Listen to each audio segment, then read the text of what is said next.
Good morning students. आज हम geography का ही चैप्टर 6 जो है मैन्युफैक्चरिंग इंडस्ट्रीज़ को कंटिन्यू करेंगे। ठीक है, तो कल हम पढ़ रहे थे कि किस तरीके से जो है आप इंडस्ट्रीज़ को लोकेट कर सकते हैं। तो इंडस्ट्रीज़ को जो है लोकेट करने के लिए आपको बहुत सारी चीज़ें चाहिए होती है कि आपके आसपास जो लोकेशन है वहाँ पे सारी फैसिलिटीज़ अवेलेबल होनी चाहिए, अप्रोप्रिएट प्लेस होनी चाहिए। उसमें वो जो लोकेशन है उसमें आप ये लो कॉस्ट पे आपको सब चीज़ें रॉ मटेरियल और लेबर सब चीज़ें आपको अवेलेबल हो जानी चाहिए।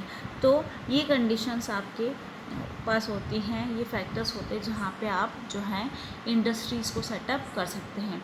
आगे हम इंडस्ट्रीज़ का मार्केट में जो लिंकेज होता है उसको बारे में हम पढ़ेंगे। जैसे आपके मनी हैं तो ये प्रोसेस जो है चलता रहता है। तो मनी होगा तो आप उसके लिए लगाएंगे पैसा। इनपुट्स जो है उसमें रॉ मटेरियल्स या कंपोनेंट्स जो होंगे वो पार्ट्स लगेंगे।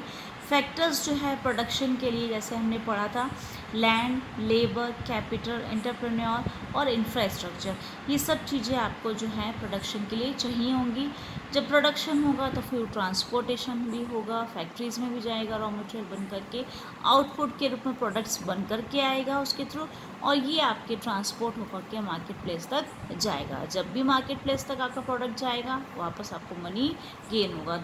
ये इंटरलिंकेज है आपका मार्केट के साथ इंडस्ट्रीज़ का। ठीक है, तो जैसे आप इनपुट लगाएंगे वैसा ही आपको जो है रिज़ल्ट मिलेगा। जिस तरीके से आप रॉ मटेरियल अच्छा यूज़ करेंगे प्रोडक्शन अच्छा होगा, और मार्केट प्लेस में पहुंचने के बाद भी आपको जो है इकोनॉमिकल कंडीशन आपकी इस तरीके से जो लिंकेज है हमारा वो इस तरीके से होता है इंडस्ट्रीज़ का। ठीक है, ये आपका the key to decision of the factory location is the least cost. Government policies and specialised labour also influence the location of industry.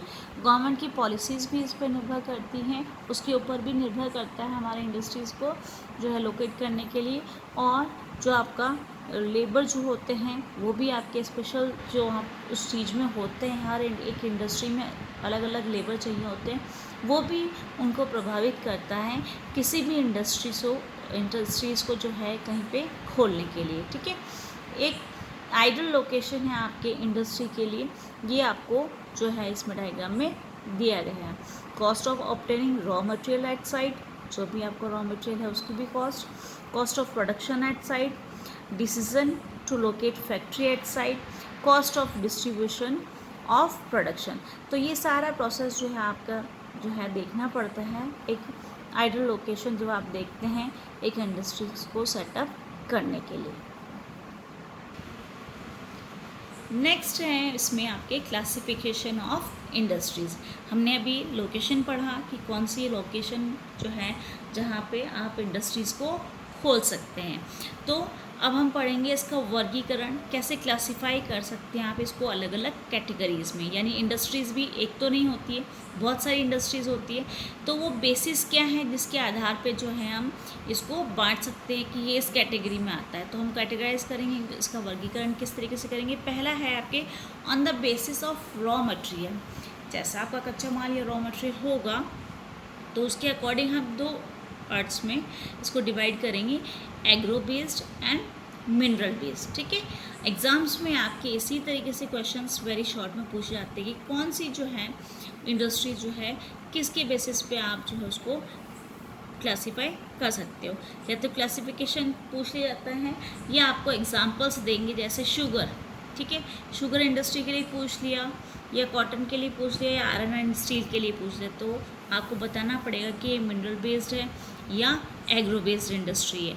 तो या तो टाइप पूछ लिया जाएगा या आपको एग्जांपल देने के लिए कहा जाएगा। ठीक है, एग्जांपल देना हो तो आपको एग्जांपल्स भी है आगे, और अगर क्वेश्चन के रूप में अगर इंडस्ट्रीज़ के रूप में पूछ लिया जाए या उसका बेसिस पूछ लिया जाए तो आपको एज अ रॉ मटेरियल देना होगा। तीनों ही तरीके से आपके क्वेश्चंस पूछते हैं, तीनों ही तरीके से क्वेश्चन आता है, तो उसके अकॉर्डिंग आपको आंसर भी देने होंगे कि बेसिस अगर पूछ लिया जाए रॉ मटेरियल आएगा, एग्रो बेस्ड के according sugar, cotton, T, coffee और भी बहुत सारे होते हैं।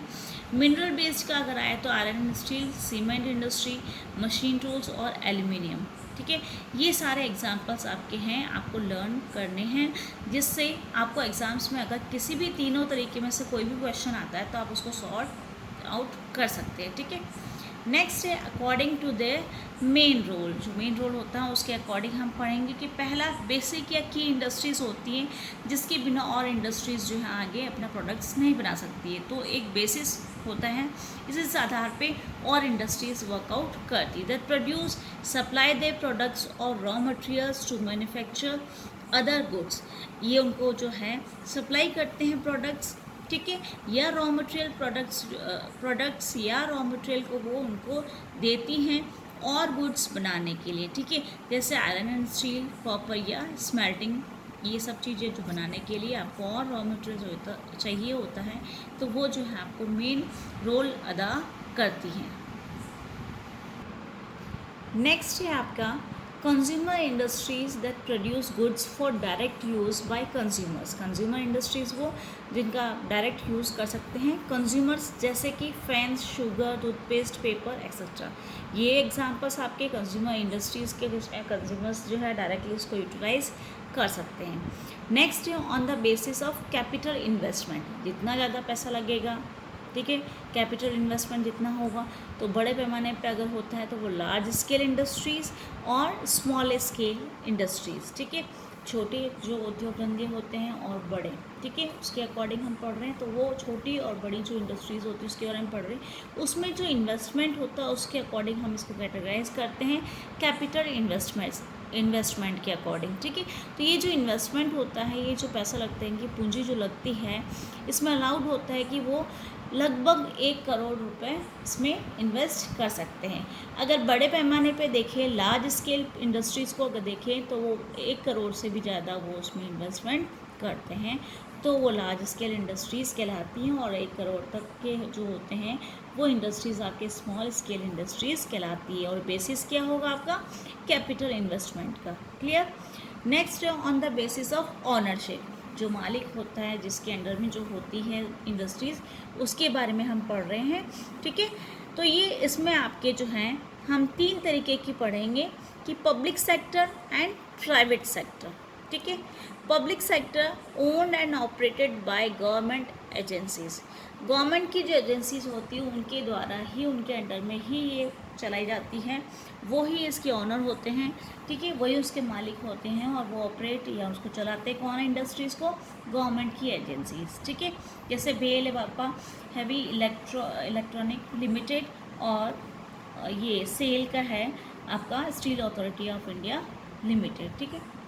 नेक्स्ट है private sector own and operated by individuals, TISCO और बजाज ऑटो लिमिटेड, डाबर, ये सारी जो है कंपनीज वो प्राइवेट सेक्टर्स की हैं। तो जिससे आप बता सकते हैं कि पब्लिक सेक्टर की कौन सी है और प्राइवेट सेक्टर की कौन सी है। इसमें से भी आपके जो है इनकी फुल फॉर्म्स पूछी जाती है, या ये किस कैटेगरी में आती हैं वो भी आपको पूछ जाता है। तो या फिर आपको क्वेश्चन दिया जाए कि पब्लिक सेक्टर की कौन कौन सी होती है और प्राइवेट सेक्टर के कोई एग्जांपल्स दीजिए। तो ये था हमने पब्लिक सेक्टर और प्राइवेट सेक्टर के बारे में पढ़ा, जिसमें आपके गवर्नमेंट एजेंसीज जो होती है उसके अंडर में होती है, और प्राइवेट सेक्टर जो है जिसमें इंडिविजुअल या किसी एक व्यक्ति के अंडर में होता है, ठीक है। जैसे आपके TISCO, Tata iron and steel company, Bajaj auto limited, Dabur etcetera, ठीक है।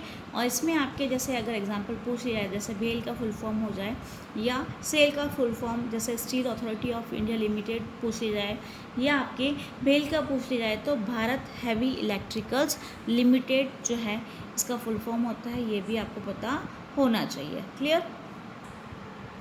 नेक्स्ट इसी में जो आपके ऑनरशिप वाले में होता है उसमें जॉइंट सेक्टर भी इंडस्ट्रीज़ होती हैं, jointly run by the state and individuals और अ ग्रुप ऑफ इंडिविजुअल्स। या तो कुछ लोग जो होते हैं आपस में मिलकर के, या स्टेट के साथ मिलकर के, कुछ इंडिविजुअल्स जो हैं, कुछ व्यक्ति जो हैं उसके स्टेट के साथ सहयोग कर करके जॉइंट रूप में जो है इसको खोलते हैं, ऐसी इंडस्ट्रीज़ कहलाती हैं जॉइंट इंडस्ट्रीज़। और ऑयल इंडिया लिमिटेड जो है ये पब्लिक और प्राइवेट सेक्टर दोनों के द्वारा जो है ऑपरेट की जाती है। तो इस तरीके से आपके जो है public sector, private sector, ownership के आधार पे जो है जॉइंट सेक्टर जो है, ये तीनों कैटेगरीज होती हैं। एग्ज़ाम में आपको बेसिस पूछ सकते हैं, पब्लिक प्राइवेट सेक्टर में डिफ्रेंशिएट करने के लिए आ सकता है, या इनकी किसी के भी फुल फॉर्म पूछ ली जाए, या इसके एग्जाम्पल्स आपको पूछ ली जाए। तीनों तरीके से क्वेश्चंस मैंने आपको क्लियर कर दिए हैं। Got it. नेक्स्ट है आपके कोऑपरेटिव सेक्टर, ठीक है। सहकारी जो होते हैं, सहकारी में सेक्टर में आपके owned and operated by the producers और सप्लायर्स ऑफ रॉ मटेरियल। जो भी सप्लायर्स होते हैं रॉ मटेरियल के, वो प्रोड्यूसर्स या जो वर्कर्स, दोनों हो सकते हैं, या तो सप्लायर्स या प्रोड्यूसर्स या वर्कर्स, इनमें से कोई भी हो सकता है, ठीक है। Based on the bulk and weight of raw material and finished goods. एक और बेसिस है जिसमें आपके जो बड़ी मात्रा में जो वेटेज ज़्यादा होता है, हैवी जो होता है मटेरियल उसके रूप में, या फिनिश्ड गुड्स के रूप में है, उसके बारे में हम पढ़ेंगे। उसमें आपके आती हैं heavy industries such as iron and steel industries, ठीक है। तो हैवी इंडस्ट्रीज़ को हम नाम देते हैं जैसे एग्जांपल के रूप में iron and steel industries. Light industries जो होती हैं उसमें आपके यूज़ लाइट रॉ मटेरियल, जो ज़्यादा हैवी नहीं होता है, एकदम लाइट जो रॉ मटेरियल यूटिलाइज़ करते हैं और प्रोड्यूस करते हैं लाइट गुड्स, और हल्के ही सामान उससे बनते हैं। जैसे कि आपकी इलेक्ट्रिकल आइटम्स बनाने के लिए आपकी इलेक्ट्रिकल इंडस्ट्रीज़ होती हैं जो लाइट इंडस्ट्रीज़ के अंडर में आती हैं। तो हैवी इंडस्ट्रीज़ के अगर एग्जांपल्स आपसे पूछे तो आयरन स्टील, और लाइट में पूछ लिया, लाइट इंडस्ट्रीज़ के रूप में अगर आपको पूछा तो जो लाइट गुड्स बनाती हैं तो इलेक्ट्रिकल इंडस्ट्रीज़ आप लिख सकते हैं। क्लियर। नेक्स्ट हम पढ़ेंगे एग्रो बेस्ड इंडस्ट्रीज़। इससे पहले वाले चैप्टर में भी हमने पढ़ा था, ठीक है। तो एग्रो बेस्ड इंडस्ट्रीज़ जो होती हैं वो आपके एग्रीकल्चरल जो आपके रॉ मटेरियल होता है उसके आधार पे ये एग्रो बेस्ड इंडस्ट्रीज़ होती हैं, जिसमें कॉटन, जूट, सिल्क, शुगर आप as a raw material utilise करते शुगर केन को और शुगर बनाते हो, ठीक है ना। ये हमने पहले ही पढ़ा था इस चैप्टर में। तो इस तरीके से जो है आपको अलग अलग चीज़ों से आप यूटिलाइज़ करके जो है चीज़ें बनाते हैं, तो वो एग्रीकल्चरल बेस्ड जो होती हैं तो वो एग्रो बेस्ड इंडस्ट्रीज आपके कहलाती है, जिसमें आप एग्रीकल्चरल रॉ मटेरियल जो है यूटिलाइज़ करते हो अपना कोई भी प्रोडक्ट बनाने के लिए। नेक्स्ट है आपके टेक्सटाइल इंडस्ट्रीज़। ये ऑक्यूपाई करती है यूनिक पोजीशन हमारे यहाँ पे इंडियन इकनॉमी में, ठीक है। क्यों करती है, सबसे अच्छी पोजीशन क्यों है इसकी, क्योंकि उसके कुछ रीज़न्स है। इन रीज़न्स को हम पढ़ेंगे। पहला है it contribute significantly to industrial production. जो हमारा जितना भी इंडस्ट्रियल प्रोडक्शन है उसमें 14% इसका टेक्सटाइल इंडस्ट्रीज़ का आता है। इसके अंतर्गत हम अलग अलग पढ़ेंगे किसका किसका कंट्रीब्यूशन है। तो ये आपका टेक्सटाइल इंडस्ट्रीज़ का 14% जो इसमें कंट्रीब्यूशन होता है। एग्ज़ाम में ये क्वेश्चंस आते हैं आइदर कि आप कॉटन इंडस्ट्रीज़ के बारे में लिखिए, टेक्सटाइल इंडस्ट्रीज़ के बारे में लिखिए, कितना जीडीपी जो है हमको इससे मिलता है। तो इस तरीके से आपको क्वेश्चंस के रूप में आते हैं, शॉर्ट आंसर्स में भी आते हैं, लॉन्ग में भी आते हैं। इसको एम्प्लॉयमेंट जनरेशन जो है 35 मिलियन पर्सनस को जो ये एम्प्लॉयमेंट जनरेट करता है, यानी आपको रोज़गार जो है वो टेक्सटाइल इंडस्ट्रीज़ जो है इतने लोगों को देती है। क्लियर। नेक्स्ट है second largest after agriculture. Agriculture के बाद जो है ये टेक्सटाइल इंडस्ट्री सेकंड लार्जेस्ट जो है नंबर पे आती है, और फॉरेन एक्सचेंज अर्निंग्स अबाउट 24.6% जो है इससे होता है टेक्सटाइल इंडस्ट्री से। नेक्स्ट है आपके जीडीपी रेट जो है टूवर्ड्स 4% जो है आपको इसमें इंक्लूड होता है। तो ये आपको जो है प्रोसीजर है एग्ज़ाम्स में, इसी तरीके से अगर आपने पॉइंट्स में लिख दिया, उसको मेंशन कर दिया, इतना लिख के नहीं छोड़ना है, आपको इसको एक्सप्लेन करके भी लिखना है, ठीक है। तो जैसे मैंने बोल दिया एम्प्लॉयमेंट जनरेशन इतना देता है, ठीक है, उसमें आपको लिखना है कि किस तरीके से जो जनरेशन जो है इसका मतलब इतने लोगों को जो है वो इतना रोज़गार देता है, ठीक है, इतने वर्कर्स यहाँ पे वर्क करते हैं। ये सब चीज़ें आपको हर एक पॉइंट में इस तरीके से मेंशन करना पड़ता है, ठीक है। तो अगर आप टू द पॉइंट ऐसे आंसर्स लिखेंगे तो 5 to 5 मार्क्स आपको ऑटोमेटिकली एग्जामिनर को देने पड़ेंगे, ठीक है। अगर आप पॉइंट्स में इस तरीके से आंसर लिखेंगे, अगर 5 मार्क्स का है तो भी आपको एक्सप्लेन करना है, 3 मार्क्स का है तो भी टू द पॉइंट आपको आंसर्स देने हैं। नेक्स्ट है इसमें आपके self reliant complete in value chain, जो अपने आप में ही निर्भर है। जो चेन है इसमें रॉ मटेरियल से लेकर के हाईएस्ट वैल्यू तक की, वो इसमें खुद में वो सेल्फ रिलायंट है, अपने आप ही ये सारा चीज़ें कर लेती हैं टेक्सटाइल इंडस्ट्रीज़। नेक्स्ट हम पढ़ेंगे आपके कॉटन टेक्सटाइल, जो उसके बारे में। In ancient India cotton textiles were produced with hand spinning and handloom weaving techniques. पहले हम जो बुनकर या स्पिनिंग जो होती है उसी से ही चरखे वगैरह सब चीज़ें जो हैं हम उससे ही यूटिलाइज़ करते थे हम बनाने के लिए।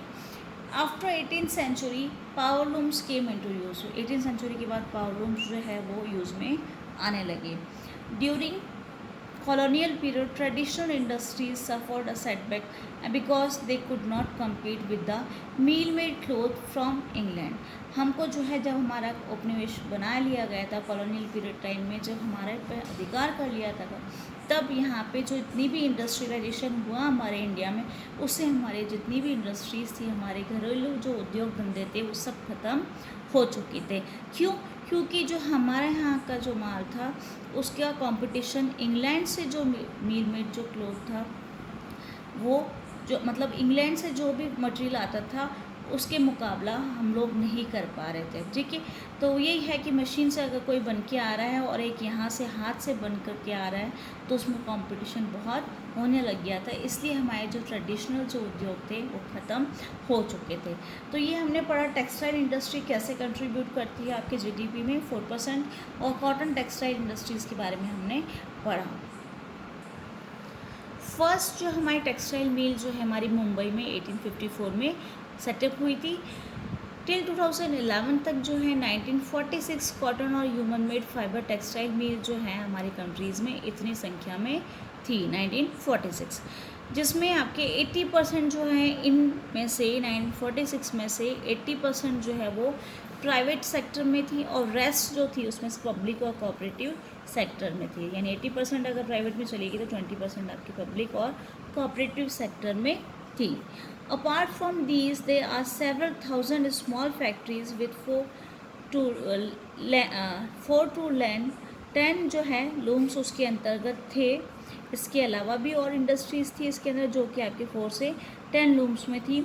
In the early years cotton textile industry was concentrated in the cotton growing belt of Maharashtra and Gujarat. जब स्टार्टिंग हुई इन कॉटन टेक्सटाइल इंडस्ट्रीज़ की तो ये केवल जो है कॉटन ग्रोइंग जो बेल्ट था हमारा महाराष्ट्र और गुजरात, ठीक है, यहीं पे जो ज़्यादा है ये ग्रो करती थी, कॉटन करवाते थे। तो इन्हीं जगहों पे जो है स्टार्टिंग में ये टेक्सटाइल मिल्स जो कॉटन की वो स्टार्ट करी गई या सेटअप की गई। मेन सेंटर यही था आपके जो कॉटन जहाँ पे उगाई जाती है, जैसे महाराष्ट्र और गुजरात। ये आपको लोकेट करने के लिए एग्ज़ाम में आ सकते हैं मैप में, ठीक है। तो उसके ये चैप्टर्स के अलावा हमने ज्योग्राफी में और भी पढ़ा था कि जब हमने एग्रीकल्चर वाला चैप्टर पढ़ा था चैप्टर 4 में भी, तो उस एग्रीकल्चर में हमने पढ़ा था ये सब चीज़ें कि कॉटन जो है उसको कितना मॉइस्चर चाहिए, ये सब चीज़ें हमने पहले ही पढ़ा था।